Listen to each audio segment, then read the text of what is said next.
Assalamualaikum warahmatullahi wabarakatuh. Selamat sore teman-teman semua dimanapun saat ini Anda sedang berada. Jumpa lagi kita berjumpa dengan saya Arif RH.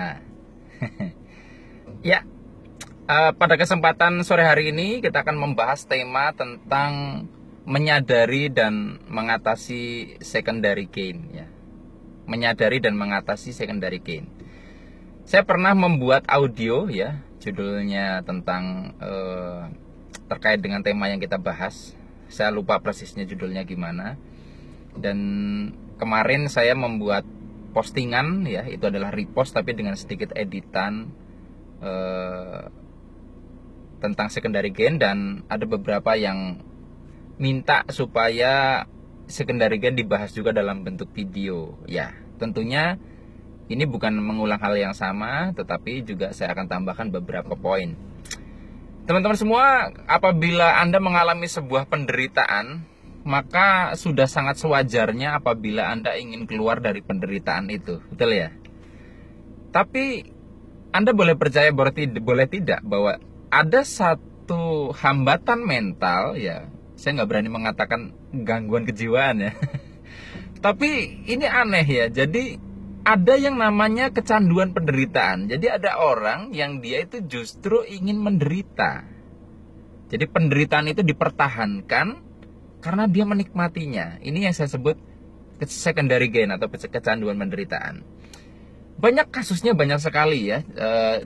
Saya pernah dengar cerita ada orang yang sering mengalami pertengkaran dengan pasangannya, ya. Misalkan dia seorang wanita bertengkar dengan suaminya, kemudian ya sering sekali bertengkar, tetapi ketika apapun yang terjadi itu tidak sampai mengarah kepada perpisahan atau perceraian.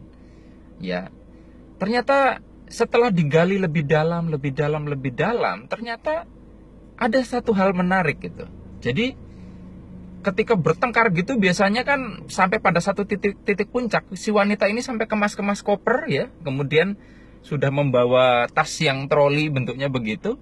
Nah, pada saat momen-momen seperti itu biasanya suaminya bisa sampai merangkak, sampai cium kaki, ya, sampai mengemis-ngemis ibaratnya supaya jangan pergi. Nah, ternyata itu bagi si wanita itu adalah sebuah kenikmatan melihat seorang pria merangkak, memohon-mohon, menangis-nangis di hadapan dia. Dan kenikmatan ini yang selalu ingin dia ulangi, sehingga dia memicu peristiwa-peristiwa untuk menghasilkan seperti itu. Nah, itu contoh kecanduan penderitaan. Mudah-mudahan Anda sudah dapat gambaran. Kemudian ada juga misalnya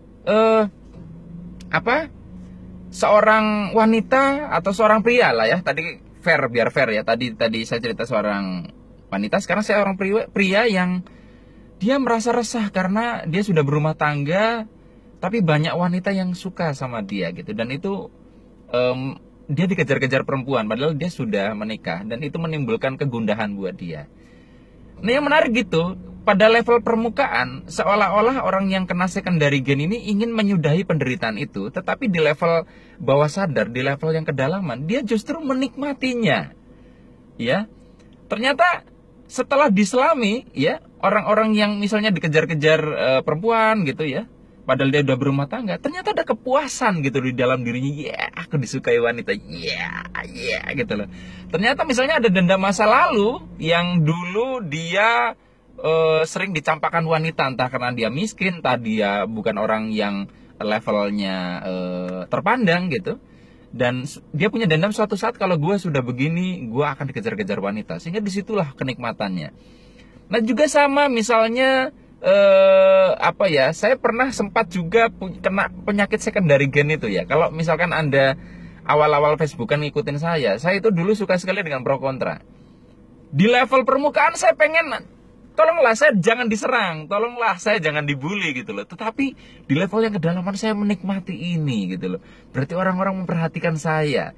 Nah, ini hal-hal seperti ini nyata, ya. Teman-teman semua, kalau misalkan bagaimana untuk mengakhirinya? Pertama kali adalah kita harus sadar dulu, ya.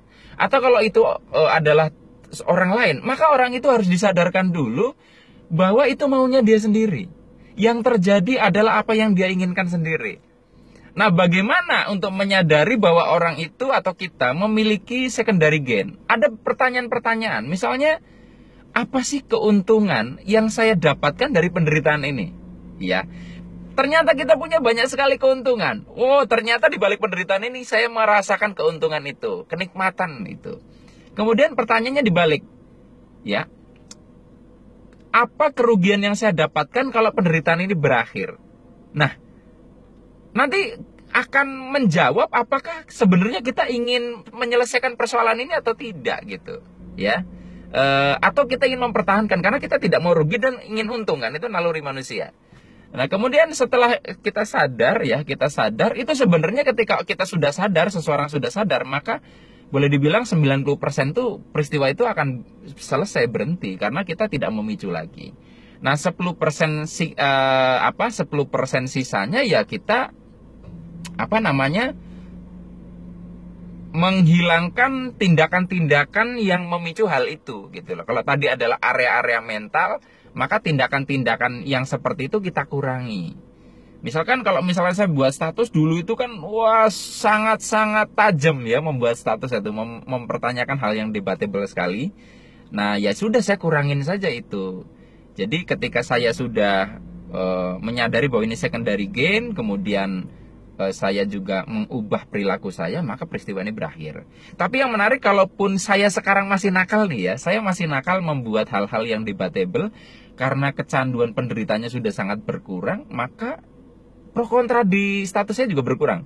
Jadi ini menarik ya. Jadi teman-teman semua, kita perlu mewaspadai secondary gain ini karena salah satu yang sulit sekali disembuhkan adalah secondary gain.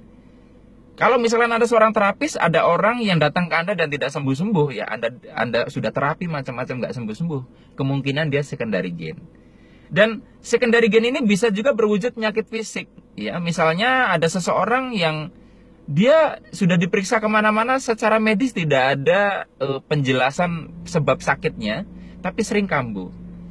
Ternyata kalau Anda gali ya dengan pertanyaan-pertanyaan seperti yang tadi saya sebutkan, apa keuntungan yang Anda dapatkan, apa kerugian yang Anda dapatkan kalau penderitaan ini berakhir? Ternyata, misalnya dia ini merasakan keuntungan, oh setelah saya itu sakit-sakitan, keluarga saya yang tadinya tidak care dengan saya jadi care, jadi perhatian, tetangga yang jarang memperhatikan saya jadi memperhatikan, ya, saudara-saudara yang jauh pada datang ke rumah. Nah, hal-hal seperti itu bisa dalam bentuk juga yang menyebabkan penyakit fisik gitu. Nah, jadi teman-teman semua sadari apakah kita memiliki secondary gain, ya, apakah kita memiliki kecanduan penderitaan, dan juga setelah itu putus pola tindakan yang menggenapi pola mental kita itu.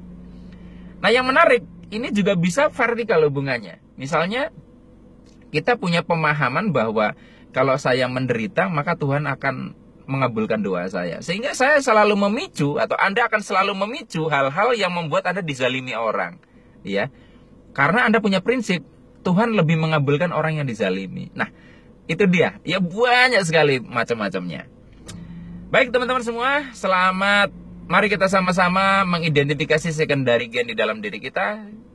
Kita juga memutus pola tindakan yang menggenapkan secondary gain kita jadi nyata, sehingga kita bisa keluar dari penderitaan itu seutuhnya dan lebih berdaya dalam kehidupan kita. Sampai ketemu lagi dalam rekaman video iseng selanjutnya. Saya akhiri billahi taufik wal hidayah. Wassalamualaikum warahmatullahi wabarakatuh. See you.